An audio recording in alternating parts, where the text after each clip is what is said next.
మెదక్ జిల్లా ఇన్ఛార్జ్ మంత్రి పొన్నం ప్రభాకర్ ఆధ్వర్యంలో గాంధీభవన్లో కాంగ్రెస్ ఉమ్మడి మెదక్ జిల్లా సంస్థాగత కార్యకర్తలు నాయకులతో ఈరోజు సమావేశం ఏర్పాటు చేశారు. ఆ సమావేశం ముఖ్య ఉద్దేశం ఏందనేది కూడా సిద్దిపేట జిల్లా నియోజకవర్గం అధ్యక్షుడు పూజల హరికృష్ణ ఆయన తెలుసుకున్నారు. మీ మీటింగ్ జరుగుతుంది మంత్రి ఆధ్వర్యంలో, అసలు ముఖ్య ఉద్దేశం ఏంటిది? రాబోయే ఎన్నికల్లో మీరు ఏ విధంగా సిద్ధమవుతున్నారు? కాంగ్రెస్ పార్టీని మండల స్థాయిలో, గ్రామ స్థాయిలో, బ్లాక్ స్థాయిలో పటిష్టపరచడానికి ఈరోజు రాష్ట్రంలో అన్ని జిల్లాలకు అబ్జర్వర్లను వేయడం జరిగింది. ప్రతి జిల్లాకు 2 అబ్జర్వర్లు వచ్చి గత 20 రోజుల కింద ప్రతి ఒక్క ఆశావాహులు ఎవరైతే ఉన్నారో మండల అధ్యక్షులకు కానీ, బ్లాక్ అధ్యక్షులకు కానీ, పట్టణ అధ్యక్షులకు కానీ ఎవరైతే ఆశావాహులు ఉన్నారో వాళ్ళ ద్వారా నేరుగా అప్లికేషన్ తీసుకొని వారితోని ముఖాముఖి 1-to-1 ఇంటర్వ్యూ కూడా చేసుకోవడం జరిగింది. ప్రతి మండలం నుంచి దాదాపు 20 నుంచి 30 అప్లికేషన్లు కూడా రావడం జరిగింది. అందులో వాళ్ళని కొంతమందిని సర్క్యులేట్ చేసి షార్ట్అవుట్ చేసేసి ఈరోజు ప్రతి నియోజకవర్గం నుంచి ప్రతి మండలాల నుంచి 5 నుంచి 6 మందిని ఈరోజు పిలవడం జరిగింది. ఈ సంస్థాగత కాంగ్రెస్ పార్టీ నిర్మాణ బలోపేతం గురించి ఇన్ఛార్జిగా వ్యవహరిస్తున్నటువంటి మంత్రి పొన్నం ప్రభాకర్ గారి అధ్యక్షతన జనరల్ సెక్రటరీ, వైస్ ప్రెసిడెంటు, అబ్జర్వర్లు, నియోజకవర్గ ఇన్ఛార్జీలతో కలిసి ఈ కార్యక్రమాన్ని చేపట్టా ఉన్నారు. ఎందుకంటే రానున్న సంస్థాగత ఎన్నికలను దృష్టిలో పెట్టుకొని కాంగ్రెస్ పార్టీని గ్రామ స్థాయిలో, బూత్ స్థాయిలో కాంగ్రెస్ పార్టీని పిసిసి అధ్యక్షులు మహేష్ కుమార్ గౌడ్ గారి నేతృత్వంలో రేవంత్ రెడ్డి గారు చేపడుతున్నటువంటి ప్రభుత్వ పథకాలను గ్రామ స్థాయిలో ఏ విధంగా కాంగ్రెస్ పార్టీ శ్రేణులు తీసుకెళ్లాలనే ఉద్దేశంతో కాంగ్రెస్ పార్టీ శ్రేణులను వీళ్ళు ఉత్తేజపరచడానికి వాళ్ళను పార్టీ పదవులు ఇవ్వడం జరుగుతుంది. ఇందులో ముఖ్యంగా పార్టీలో 2022 వరకు కాంగ్రెస్ పార్టీలో ఎవరైతే పనిచేస్తున్నారో, హానెస్ట్గా ఉన్నారో వాళ్ళ వ్యక్తిగతను చూసుకొని కొంతమందిని కాంగ్రెస్ పార్టీ మండల అధ్యక్షులుగా, బ్లాక్ అధ్యక్షులుగా, గ్రామ అధ్యక్షులుగా, జిల్లా కార్యవర్గంగా ఈరోజు నియమించడం జరుగుతూ ఉంది. ఎవరికైతే మిగతా వాళ్ళు కూడా వారికి కూడా ఖచ్చితంగా ఎవరైతే 1-to-1 అప్లికేషన్ రావడం జరిగిందో ఎవరికి కూడా నిరాశపడే అవకాశం లేదు. ఎందుకంటే ప్రతి ఒక్కరిని అడ్జస్ట్మెంట్ చేసే దిశలో ఈరోజు పార్టీ నాయకత్వం ముందుకు రావడం మాకు కూడా చాలా సంతోషం. కొంతమంది మండల అధ్యక్షులు కావచ్చు, కొంతమంది బ్లాక్లో సెట్ కావచ్చు, కొంతమంది జిల్లా కార్యవర్గంలో సెట్ కావచ్చు, మరికొందరిని అప్లికేషన్ ఎవరైతే ఇచ్చారో వాళ్ళని ఆ స్థానికంగా ఉన్న నామినేటర్లో భర్తీ చేయడానికి కూడా అడుగులు వేస్తూ ఉంది పిసిసి కార్యవర్గం. ఎవరిని కూడా పక్కన పెట్టే ఆలోచన లేదు. ప్రతి కార్యకర్తకు ఒకరికి నామినేటెడ్, ఒకటి పార్టీ పదవి, ఒకరికి ఎంపీటీసీ గెలపడం, ఒకరికి జెడ్పీటీసీ టికెట్ ఇవ్వడం, ఒకరికి సర్పంచ్ టికెట్ ఇవ్వడం, ఒకరికి వార్డు మెంబర్ టికెట్ ఇవ్వడం, ఒకరికి కౌన్సిలర్గా పోటీ చేసే అవకాశం, ఇట్లా ఒక్కొక్కరికి వాళ్ళ సావతను బట్టి డెఫినెట్లీ అవకాశం ఇచ్చే దిశలో ముందుకు పోతూ ఉంది. దీన్ని బట్టి నేను ఖచ్చితంగా మా పార్టీ కార్యకర్తలు సిద్దిపేట నియోజకవర్గం నుంచి ఈరోజు చాలా పెద్ద సంఖ్యలో ఇక్కడికి గాంధీభవన్ చేరుకోవడం జరిగింది. వారందరికీ కూడా నేను శుభాకాంక్షలు తెలియజేస్తూ ఉన్నాను. పార్టీ కార్యకర్తలందరికీ కూడా సమన్వయ గుర్తింపు రావాలని మేము కూడా ఆశిస్తూ ఉన్నాం. కొంతమంది నామినేట్గా రావాలి, కొంతమంది పదవులు రావాలి, అందరూ కూడా ముందుకు ఎదగాలి, కాంగ్రెస్ పార్టీని బలోపేతం చేయాలని నేను కూడా మనస్ఫూర్తిగా కోరుకుంటా ఉన్నాను.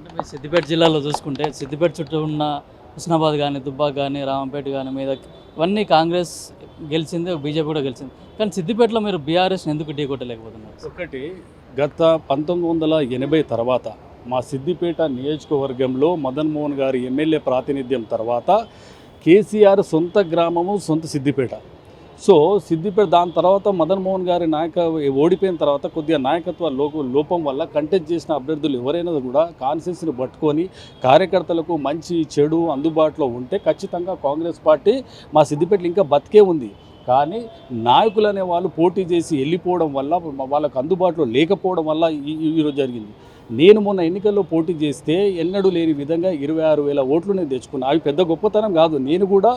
నాకు కూడా ఇంకా ఓట్లు వచ్చేది ఉండే. కానీ first time Harish Rao 150,000 majority అని చెప్పుకొని క్యాంపెయిన్ చేసినటువంటి వ్యక్తి 85,000 వరకు నేను ఫస్ట్ టైం మొదటిగానే పోటీ చేసి తీసుకొని వచ్చిన. అంటే ఇంకో విషయం చెప్తా, ఎప్పుడు కూడా హరీష్ రావు ఎన్నికలకు పోయేటప్పుడు ఏకగ్రీవం అంటుండే. కానీ నా ఎన్నికలు నేను పోటీ చేసినప్పుడు స్వయంగా హరీష్ రావు సతీమణి తిరుగుకుంటా నారాయణరావుపేట మండల్ కానీ, చిన్నకోడూరు మండల్ కానీ, నంగనూరు మండల్లో కానీ ప్రత్యేకంగా ఓటుకు 500 రూపాయలు ఇచ్చి ఓటు కొనుక్కునే పరిస్థితి హరీష్ రావు దిగజారిండు అని అంటే ఆయనకు భయం ఆల్రెడీ స్టార్ట్ అయింది. నా వల్ల కాంగ్రెస్ పార్టీ శ్రేణులు సిద్దిపేట నియోజకవర్గంలో మొన్న జరిగిన ఎమ్మెల్యే ఎలక్షన్స్లో, మొన్న జరిగిన ఎమ్మెల్సీ ఎలక్షన్లో కాంగ్రెస్ పార్టీ నాయకులు పకడ్బందీగా పనిచేశారు. మొన్న ఎమ్మెల్సీ ఎలక్షన్లో మా కాంగ్రెస్ పార్టీ నాయకులు సిద్దిపేట నుంచి లీడ్ ఇచ్చారు ఎమ్మెల్సీ ఎన్నికల్లో. మొన్నటికి మొన్న ఎంపీ ఎలక్షన్లు జరిగితే కూడా నా ఎలక్షన్లో 26,000 ఓట్లు వస్తే ఎంపీ ఎలక్షన్ ఓన్లీ 5 నెలల డిఫరెంట్ లోపలనే 10,000 ఓట్ల శాతాన్ని మేము పెంచినాం సిద్దిపేట నియోజకవర్గం నుంచి. రోజు సిద్దిపేట నియోజకవర్గంలో కాంగ్రెస్ పార్టీ ఐక్యతను, కాంగ్రెస్ పార్టీ నాయకుల్లో ఉత్తేజం, కాంగ్రెస్ పార్టీ నాయకుల క్యాడర్ పెరగడం, ఇది మంచి సంకేతం సిద్దిపేట నియోజకవర్గానికి. మీరు చూసిరు సిద్దిపేట నియోజకవర్గంలో ఇప్పుడు ఏ నాయకుడు వచ్చినా ఎంత పెద్ద సభలు అవుతా ఉన్నాయి, ఎంత పెద్దగా ఉత్సాహంతో. మొన్న హైదరాబాద్లో లాల్ బహదూర్ స్టేడియంలో మీటింగ్ పెడితే సిద్దిపేట నియోజకవర్గం నుంచి మా కార్యకర్తలు, నాయకులు, గ్రామ స్థాయిలో అందరూ కష్టపడి దాదాపు 200 కార్లతో పెద్ద ర్యాలీతో మేము బయలుదేరామంటే సిద్దిపేటలో కాంగ్రెస్ పార్టీ జెండా ఎగరవేయడం ఖాయం. వచ్చే ఎన్నికల్లో హరీష్ రావు ఇప్పుడు వాళ్ళతో అందరితో ముచ్చట పెడతా ఉన్నాడు.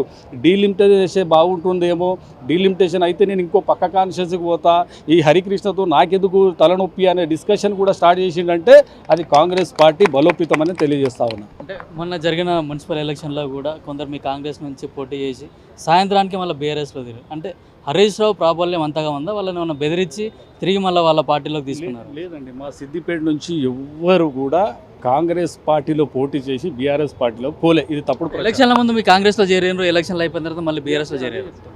ఎవ్వరు కూడా కాంగ్రెస్ పార్టీలో కౌన్సిలర్గా పోటీ చేసినటువంటి అభ్యర్థులు పాపం ఓటమి గురైనా కూడా ఆ కాన్షియస్లో ఈరోజు కూడా కండువ కప్పుకొని కాంగ్రెస్ పార్టీని బతికించడానికి ఈరోజు వరకు ఆ వార్డులలో తిరుగుతూ ఉన్నారు, గ్రామాలలో తిరుగుతూ ఉన్నారు.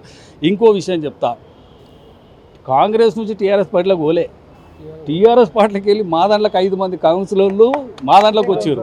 ఫస్ట్ టైం సిద్దిపేటలో హరీష్ రావు నాయకత్వాన్ని విమర్శిస్తూ ఒంటెత్తి పోకడను నియంత్రిస్తూ దొరల పాలన నశించాలనే ఉద్దేశంతో కాంగ్రెస్ పార్టీ అభివృద్ధిని చూసి, సిద్దిపేటలో ఉన్న కాంగ్రెస్ పార్టీ నాయకుల మంచితనము చూసి ఈరోజు సిద్దిపేటలో ఉన్నటువంటి TRS party sitting councillor Congress పార్టీలో చేరడం జరిగింది. వీళ్ళందరినీ మొన్న ముఖ్యమంత్రి రేవంత్ రెడ్డి గారి సమక్షంలో మేమే పోయి చేర్పించినాం. రానున్న ఇప్పుడు మున్సిపల్ సర్పంచ్ ఎలక్షన్ కానీ స్థానిక సంస్థల ఎలక్షన్ కానీ మీ కార్యాచరణ ఎలా ఉండబోతుంది? మా కార్యాచరణ ఒకటే, ఇప్పుడు మేము ఎన్నికలకు సిద్ధంగా ఉన్నాం. ఇప్పటి వరకు మా సిద్దిపేట నియోజకవర్గంలో వార్డు మెంబరు లేరు, ఎంపీటీసీ లేరు, జెడ్పీటీసీ లేరు, సర్పంచులు లేరు. అలాంటి క్షేత్రంలో మేము ఎమ్మెల్యేగా పోటీ చేసి 26,000 ఓట్లు వచ్చినాయి. కానీ ఈరోజు కార్యకర్తలు సర్పంచ్లకు, ఎంపీటీసీలకు, వార్డు మెంబర్కు ప్రతి ఊరు నుంచి సర్పంచ్ పోటీకి కనీసం 15 నుంచి 20 దరఖాస్తులు వస్తూ ఉన్నాయి. అంటే కాంగ్రెస్ పార్టీ నాయకులు ఈరోజు యుద్ధానికి సమరం అంటున్నారు, సిద్ధం అనే విధంగా స్లోగన్ ఇస్తూ ఉన్నారు. హరీష్ రావుని ఎప్పుడు ఏడ దొరుకుతాడా ఆడ తరిమి కొడదామని మా కాంగ్రెస్ పార్టీ సిద్దిపేట నియోజకవర్గ నాయకులు సర్పంచ్ ఎన్నికల్లో సత్తా చాటే విధంగా ఈరోజు మా నాయకులు సిద్ధమయ్యారు. నేను కూడా చాలా సంతోషపడతా ఉన్నా. మా సిద్దిపేటలో ఉన్న ప్రతి గ్రామం, వార్డు, పల్లె కాంగ్రెస్ పార్టీ నాయకులు ఈరోజు ఐక్యతతో పనిచేసుకుంటా సిద్దిపేట కాంగ్రెస్ పార్టీని బలోపేతం చేస్తూ ఉన్నారు. సర్పంచ్ ఎన్నికల్లో కూడా ఖచ్చితంగా మేము జెండా ఎగరవేస్తాం. ఇది ఎగరవేసిన తర్వాతనే గాంధీ భవన్కి మళ్ళీ సర్పంచులు తీసుకొని పెద్ద సంఖ్యలో మేము రాబోతా ఉన్నామని తెలియజేస్తా ఉన్నాం. అంటే సిద్దిపేట పైన ప్రత్యేకంగా పొన్నం ప్రభాకర్ గారు కావచ్చు అని మైనంపల్లి హనుమంతరావు గారిని ప్రత్యేక దృష్టి పెట్టారు. అంటే మీరు రానున్న స్థానిక సంస్థల్లో ఖచ్చితంగా కాంగ్రెస్ జెండా ఎగరేయాలనుకుంటున్నారా? ఖచ్చితంగా మాకు పెద్దల హండా మాకు అవసరం, వాళ్ళ అనుభవం మాకు అవసరం. పొన్నం ప్రభాకర్ గారు మా జిల్లాతోని చాలా సంబంధాలు ఉన్నాయి. మైనంపల్లి హనుమంతరావు గారు కూడా మా జిల్లాతోని సంబంధాలు ఉన్నాయి. వారి అనుభవాలను తీసుకుంటూ వారి యొక్క సపోర్ట్ మాకు అవసరం, మా కార్యకర్తలకు అవసరం కాబట్టి వాళ్ళ సపోర్టు, వాళ్ళ అనుభవాలన్నీ తీసుకొని వారి అడుగు జాడల్లో ఈరోజు మైనంపల్లి హనుమంతరావు గారు కానీ, పొన్నం ప్రభాకర్ గారు కానీ, మా ఇన్ఛార్జ్ మినిస్టర్ వివేకన్న కానీ, అంతకుముందున్న కొండ సురేఖమ్మ కానీ, దామోదర్ అన్న కానీ, అందరు సలహాలు వాళ్ళ పెద్ద దిక్కులు. ఎందుకంటే వాళ్ళు కూడా ఒకప్పుడు ఎన్ఎస్యూఏ యువజన కాంగ్రెస్ నుంచి ఈరోజు మంత్రివర్గ స్థాయికి ఎదిగిరు. పొన్నం ప్రభాకర్ గారు ఎన్ఎస్యూఏ రాష్ట్ర అధ్యక్షుడిగా ఉన్నప్పుడు నేను ఎన్ఎస్యూఏ పట్టణ వైస్ ప్రెసిడెంట్. ఆ రోజు నుంచి జర్నీ చేసుకొని పొన్నం ప్రభాకర్ గారి నిదర్శనం మా అందరికీ ఉంటుంది. హనుమంతన్న జోష్ కూడా మాకు కావాలి. వాళ్ళందరి సమక్షంలో ఇంకా సిద్దిపేట ఇంకా ముందుకు తీసుకుపోతాం. చాలా సంతోషం. అలాంటి సిద్దిపేట నియోజకవర్గానికి ఎంతమంది పెద్ద మనుషులు వస్తే మాకు అంత సంతోషం అనేది తెలియజేస్తూ ఉన్నాం. అంటే ఇప్పుడు సిద్దిపేటలో సెకండ్ క్యాండ్ లీడర్లను ఎదగకుండా హరీష్ రావు చేస్తున్నారు, అది నిజమేనా? అలాంటిది ఏం లేదు. ఇప్పుడు మా పూజలారి కృష్ణ వచ్చిన అప్పటి నుండి ఇప్పటి వరకు కూడా ప్రతి ఒక్క కార్యకర్త ముందు ఉండి ధైర్యంగా నిలబడి అన్ని ఆటుపోట్లకు నిలబడి ముందుకు సాగుతూ ఉన్నాం. రాబోయే రోజుల్లో ఖచ్చితంగా పూజలారి కృష్ణ గారి ఆధ్వర్యంలో సిద్దిపేట నియోజకవర్గంలో మొత్తానికి కాంగ్రెస్ పార్టీ జెండా ఎగురవేస్తాం. రానున్న స్థానిక సంస్థ ఎన్నికల్లో కావచ్చు, మున్సిపల్ ఎన్నికల్లో కూడా కాంగ్రెస్ పార్టీ జెండాను సిద్దిపేట జిల్లాలో ఎగరవేస్తామని చెప్పి కూడా సిద్దిపేట జిల్లా కాంగ్రెస్ నాయకులు చెప్తున్నారు. కెమెరామెన్ కిరణ్తో కిరణ్ కుమార్, పల్లవి టీవీ, హైదరాబాద్.